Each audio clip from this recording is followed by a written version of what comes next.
Welcome to In the Trenches, where entrepreneurs, artists, writers, designers, inventors, warriors, and leaders share their stories of doing the hard, creative work that impacts all of our lives. Let the journey inspire you to do something worthwhile, build something bold, and create your life's work.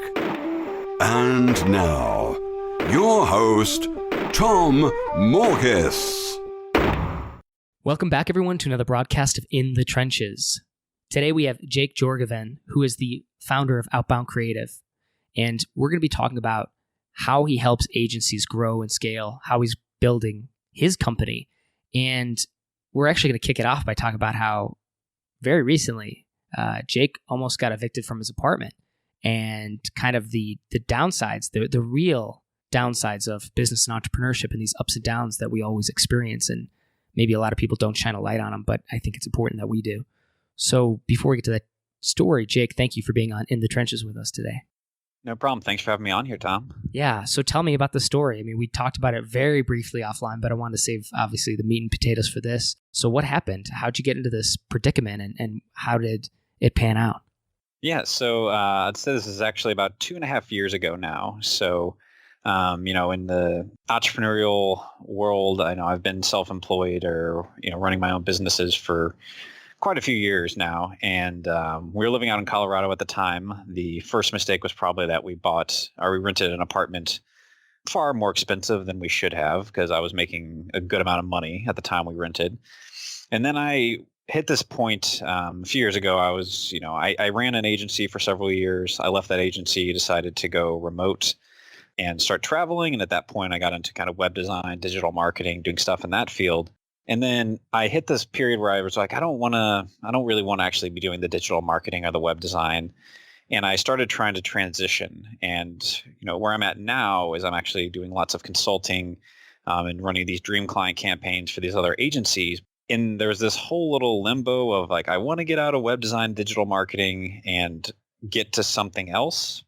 Basically, when I first started making that transition, I just failed horribly. And I started trying to go to this kind of what I was calling myself as a freelance marketing director at the time. And I wasn't focused at all. And I basically had like a SaaS client, an e-commerce client, and then like 2 agencies signed on as clients. And basically in 1 month, they all fired me. And I had no pipeline in the works, despite being a marketing director, is what I was calling myself.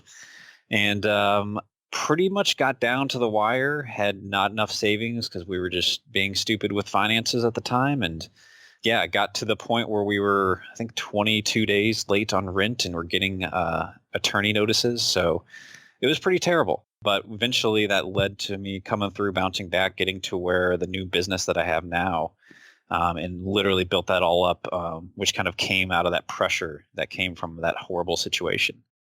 How did you, once you got through that, I'm curious if there's things you're doing different now than you were before, and what those are.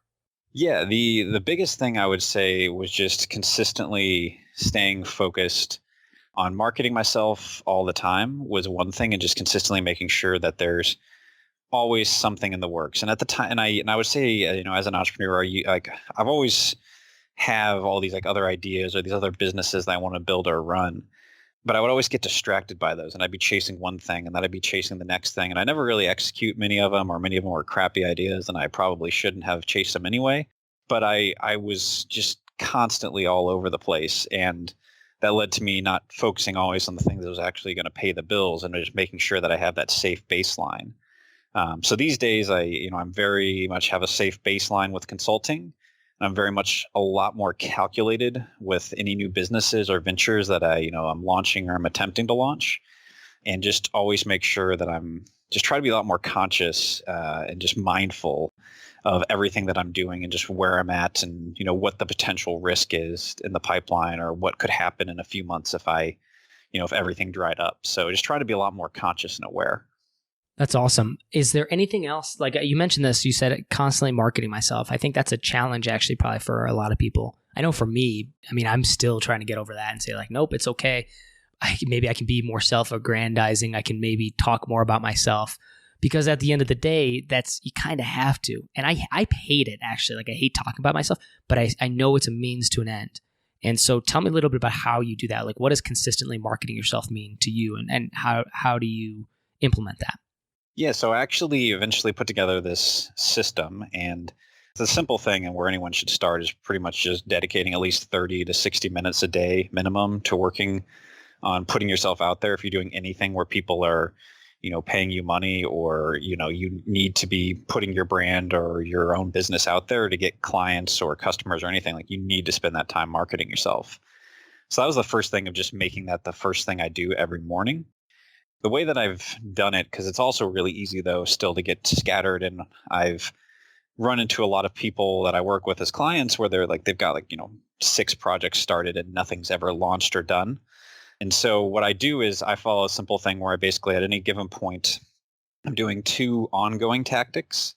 So things that might be something that I'm doing month in, month out, like this podcasting, or whether that's guest blogging, or, figuring out what tactic is something that I could just be doing for a long period of time if it keeps working.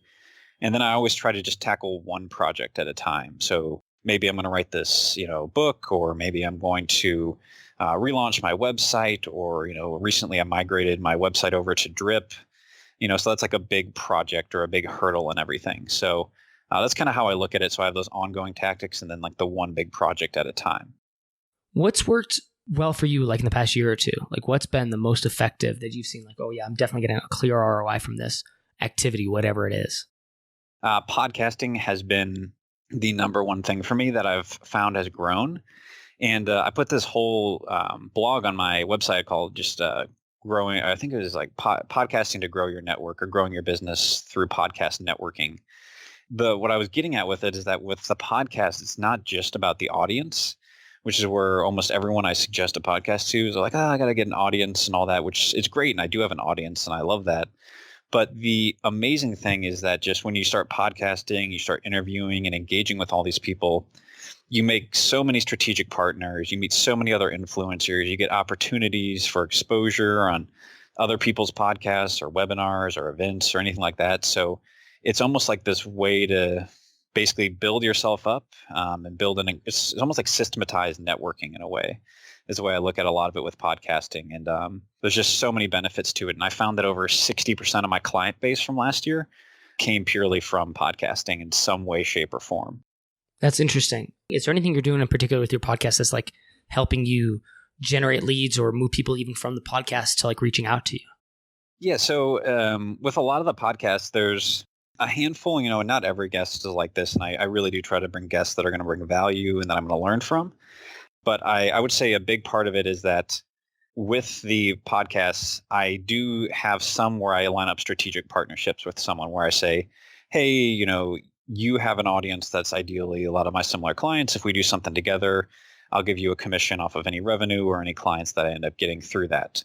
And so that's something that I've lined up with a handful of people. And literally, I can point to about 3 or 4 people that I met through my podcasting that have now just been these huge ongoing sources of work. So it's not every single person, but those few really high value connections made it all worthwhile.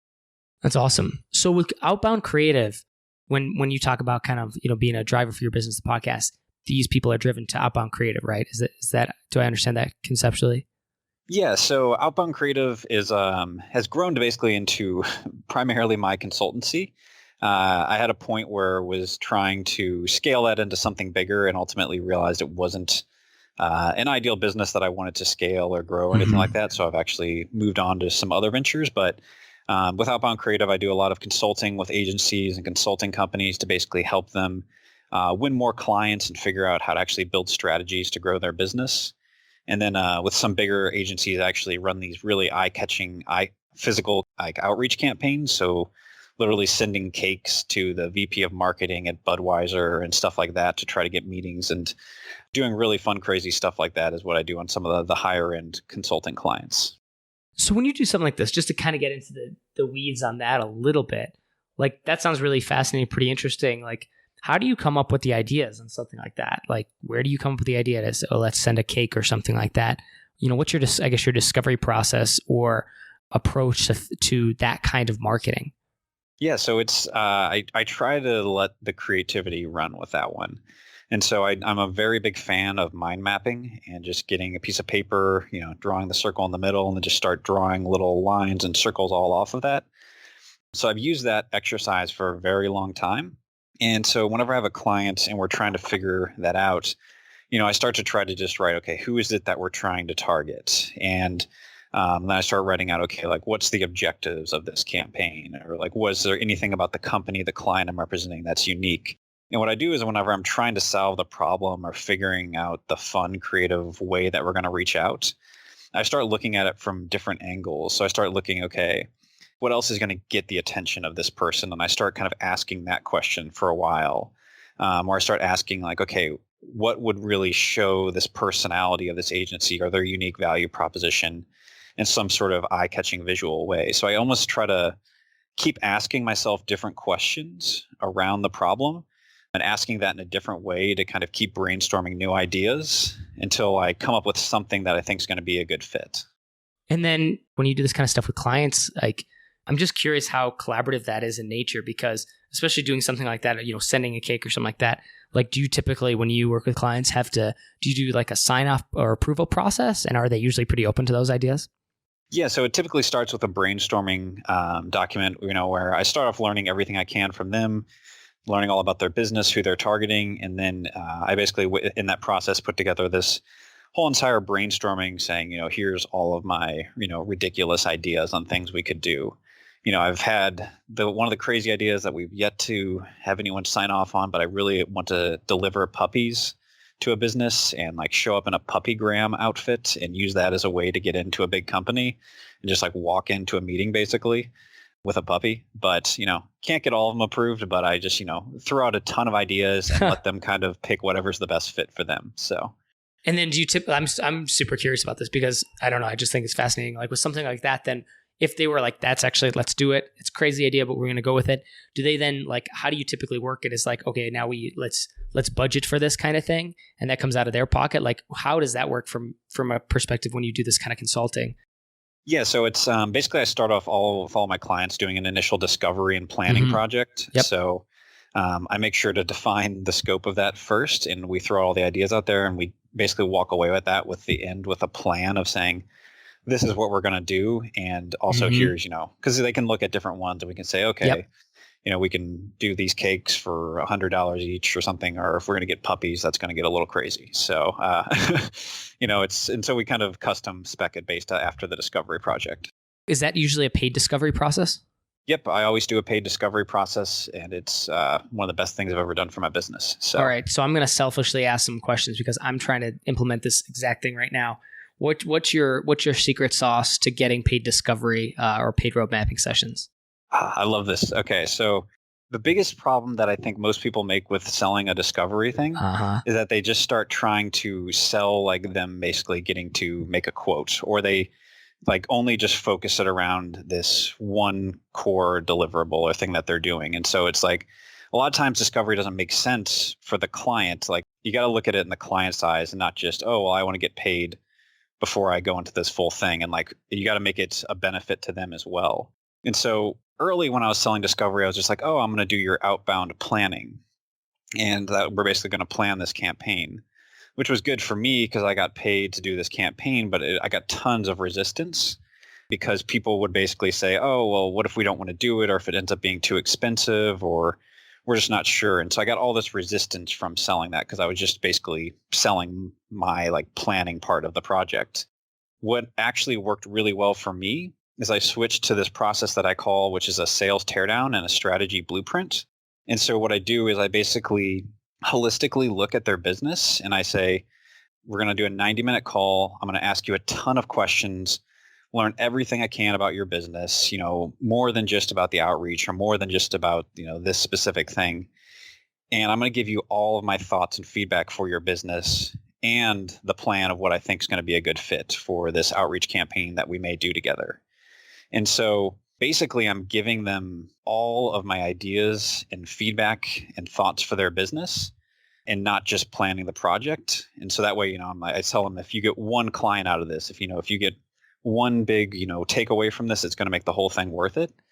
And so switching it that way to where it's broader and it's obviously valuable to the client, even if they don't hire me for the end project afterward, has made it way easier. And I even sell quite a few discoveries now with people that never plan implementation and just want that kind of like consultative feedback process.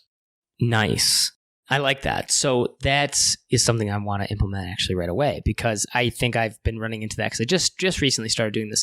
Typically the process was, I'm sure you're familiar with it, where it's like, let's spend, weeks or months kind of like going back and forth. And then it's one big project fee when you finally sign, which is just like terribly ineffective. And then the scope of work inevitably changes because like they're so broad, right?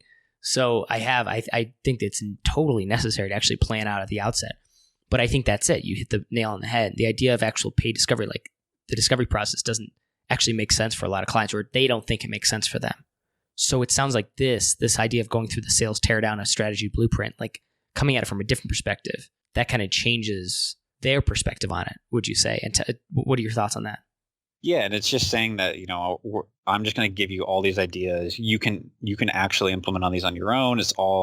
It's not just, paying me to build this, but it's actually, I'm going to try to just give you any ideas on how to optimize this, for like the stuff you're doing, if you're going to do a book launch or an online event for a client, it, maybe more than just, giving them the plan for that book launch, which they may struggle to implement on their own, but saying, oh, hey, here's these other things in your site or your online funnel that you might want to fix right now or anyway to help optimize what you're already doing, or just these are some tweaks or optimizations you can make to what you're already doing.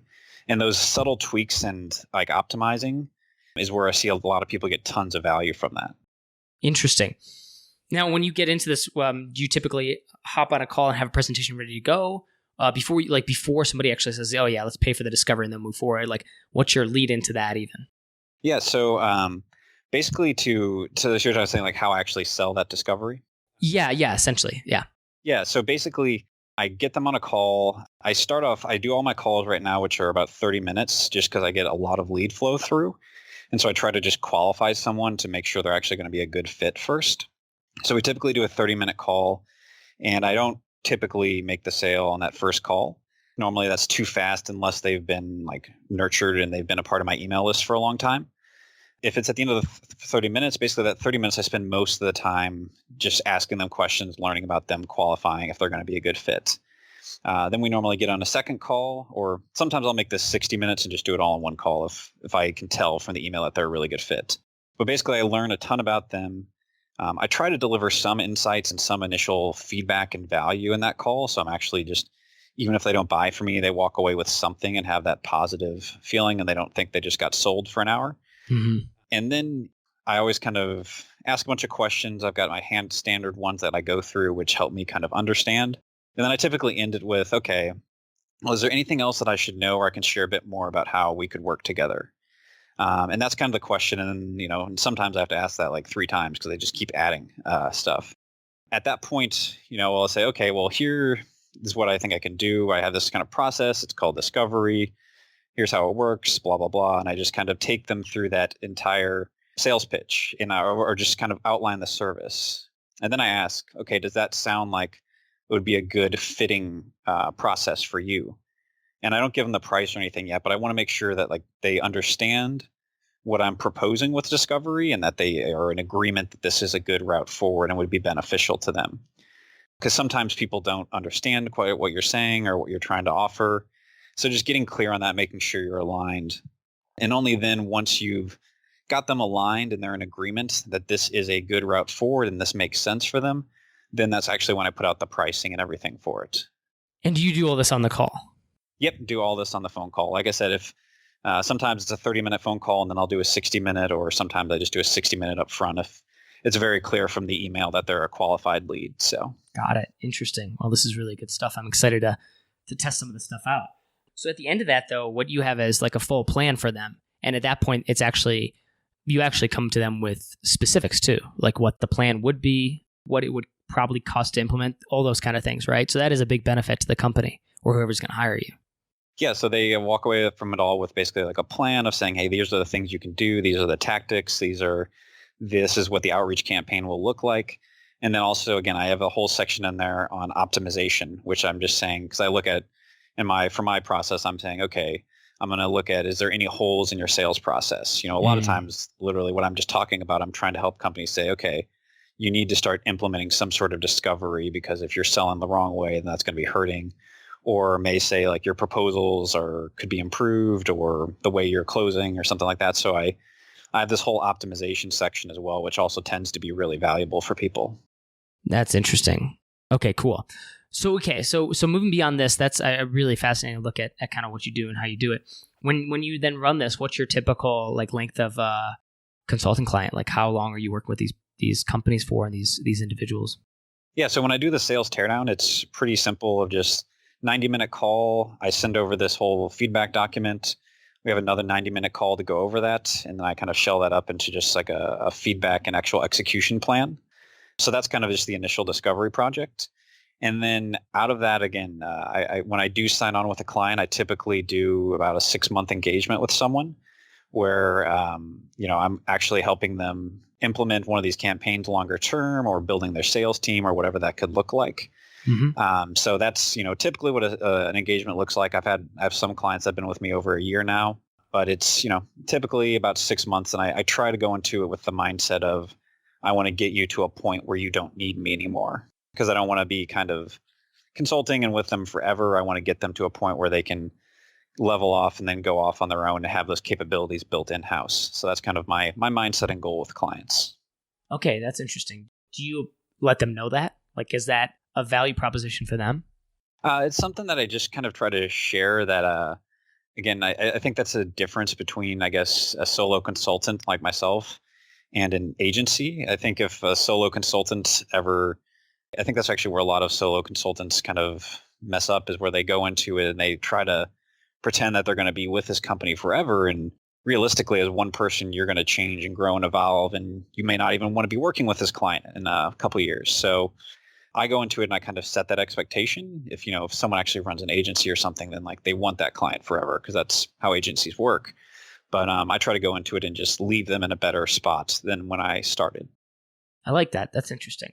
And so this is different than when you were running your agency before, right? So like you see that there's definitely a difference between what you're doing now and kind of the agency model. And what other differences do you see between kind of like what you're doing now, what you were doing before? What are you, in your opinion, like what are the pros and cons between kind of being more solo consultant versus running an agency? Yeah, I mean, there's definitely some pros and cons. I love the nimbleness of being solo, and that's why I do this now, is I can just kind of define my schedule. I don't particularly love managing people or anything along those lines. And so for me, the consulting angle is a great, wonderful spot to be. It lets me just kind of really be more agile than I used to be. Whenever I had the bigger agency, I had a partner and we had employees, which meant that, at one point we had about $40,000 in monthly overhead, and that's very stressful. So, to make those sales and continue to make sure that the agency could always, pay those people and everything. So I really am just a fan of the solo consulting model, but for some businesses, it just makes sense to grow. But I just prefer to operate nimbly at this point. Where do you think this goes in the future? And this is why I ask, because I totally like respect and value everything you just said. I get it. Like I understand the pain points, and I mean, what you described is like very appealing. Probably for anybody who's running an agency, it's like, yeah, man, it's like that overhead is tough to maintain, and it's like there's, probably this compulsion for a lot of people who are doing that kind of stuff to move to something that is more nimble, as you described, as like solo consulting. I guess my question is this, with an agency, hypothetically, I guess you could sell it at the end, right? It's like that E-Myth revisited type thing. You build a company and then you sell it. But when you're doing solo consulting, you can't sell yourself, so to speak. Now, there's nothing wrong with that, but I'm just curious what your thoughts are on that, and like where does this go for, like moving into the future? Do you look at it as building a business, or more just like, hey, you enjoy this, you're good at it, you can make money from it, so it's profitable, and it's a lifestyle choice kind of thing, or what's your feeling on this? Yeah, so it has definitely evolved, my perspective on it over time. I used to want to actually be a kind of a lot more on the line of where I think you're at, which is where you're writing all these books. Mm-hmm. You're creating a lot of this information and you're putting this out there and almost kind of scaling or growing in that sense. Mm-hmm. And So I guess I've just kind of changed or so in the past year or so, just as I've kind of grown, and I realized that actually wasn't as important for me to have an audience, as important for me to write all these books and share all this information and everything. So for me, that became less of a motivator. I'm still putting out a book soon and getting that out there, but it's less of a driver for me than it used to be. And so what I've ultimately started shifting to is saying, okay, what I really ultimately, my goal and what I want is to not have to work much to have income. And so that way I can really pick and choose what I want to work on. Or if I don't want to work, I don't have to work for a while and I can literally go off for 6 months and do an amazing trip or something. And so consulting doesn't really let me do that. It lets me make great money, which I'm happy about. But if I stop working, then I also do stop earning money. So for me, the way I look at it is consulting is now my baseline and it's my stable thing, and that's going to keep growing. And I know my income will consistently grow as I get better over time and I get better clients over time. But for me, ultimately, in addition to that, I'm always going to be testing out or running these little side projects on the side. So this book will be one of them. We were chatting just before the episode about agencyscout.co, which is another business I'm launching, which would be able to, again, run without me at some point. Yep. And I've got other ideas up in the works as well, but I look at it as consulting is almost that safe baseline that gives me that freedom and flexibility to launch other businesses. I love it, man. Very keen insight, and I like it because I think a lot of people get driven into things that maybe they didn't intend to do or they didn't intend for it to manifest the way it has. And I think there's alternatives out there, alternative paths to, not being financially free and then also securing that financial, or having that financial security into the future. And it doesn't have to be necessarily just build a business, sell it kind of thing. I think there's just what you described as one great example of an alternate path that could be the right choice for a lot of people who are listening, if they're considering it, especially if they're kind of, they have some sort of expertise or knowledge that is actually something that can, make money for other companies or businesses or help other people in some way, shape, or form, or solve some sort of problem. So I love that. So tell me a little bit about this company now that you're building, the Agency Scout. Like what is it? And how are you planning to grow it? Because I think it's really fascinating. So I want the listeners to hear about it. Yeah. So Agency Scout started from this realization that I kept talking to so many agencies or doing these podcast interviews. Actually, I think one of the even people I spoke with that kind of spurred this idea was Matt Inglot, who I think introduced us. Good dude. Yeah. Yeah. And he was saying he's one of the many people who I've known. He's like, yeah, we don't take anything under 10 grand or we don't take anything under 15 grand. And they almost people pride themselves in that, because for an agency to get to a point where you're not doing those small little projects, for a lot of people, that's like a really great thing. That's like a sign that they're working at a bigger, higher level. But I started realizing that there's all of these leads out there in the world that people are just turning away because they're not a right fit. I started thinking, okay, he's turning away a 10 grand lead, and I got this other guy over here who would just die for that 10 grand lead. And so basically the whole idea with Agency Scout is to go to these, bigger, more established agencies and software development companies and say, okay, whenever you guys get a lead that's not a right fit for you, you introduce it to Agency Scout, and we're going to take that lead and we're going to go find 3 people who it is a right fit for. So that way that person has actually some options to choose from that are a right fit. And then those 3 people we introduce from, if one of those gets hired, we basically take a finder's fee from them for placing that deal with them. And then we give 50% of that finder's fee we collect back to the company that supplied the lead to us. So it's we act as this intermediary to basically, if you get a lead and you don't have someone to refer that to, you send it to us and we're going to go place it and take a finder's fee and give you half. I love it. Well, what's your path forward? How are you intending to kind of get this off the ground? What's going to be your first step, or what do you see as the main milestones that you have to hit to get this to a way? Because I think the vision's there. I think it's pretty clear. In my case, there's definitely people I don't have the bandwidth to support in any capacity, and I'd be happy to send them somewhere else. And a lot of times I do, if I know that I have somebody else in my network who can do a good job. So having some one-stop shop to just send all referrals is really compelling for me as a service provider, especially if I get a cut of anybody I send your way or something like that, if that's the model. But I'm curious for you guys, what have you set as your objectives or milestones did you have to hit to say, yeah, we can make this profitable? Yeah. So the first big thing in my mind was when I looked at this business, I was like, this 100% first of all relies on leads. Like the whole business is basically we need lead flow coming through because that's how we're actually going to make money. So that was kind of step one. And so, I've slowly been experimenting with this, and I kind of tested this out there to a few people in the industry, and I basically started kind of doing a few placements and everything over the past 6 months, just kind of beta testing it, and it worked really well. And I had people that were really happy. The clients who actually hired people for the projects were really happy. It just all around it was really great. So I kind of first validated that initial piece of it. And then the next thing was lead flow. And so what I went out there, and I've been, again, trying to be very focused with this and not get too distracted from that baseline of consulting. So it's been a matter of finding that balance. But instead of, going out and just launching this massive campaign and trying to get everybody, I just went after a few key people on my network who I knew had a lot of leads like this that they could send my way. And just, recently signed on, I guess, what the first really big deal of this is, where I'll be getting at least a good 20 leads or so per month of anything under $30,000 from this agency. So that's like the first big, I guess, flow of leads that'll be coming through. And so now that I've got that, it's a matter of, okay, I need to build up a qualified partner network, because that's the other big thing is, anyone that's going to refer, whenever you refer, your reputation's on the line a bit. You don't want to end up hiring someone who's, if you refer and it ends up being a terrible outcome, that looks bad on you for making that intro. So the next thing I'm needing to do is really continue to build up my referral network.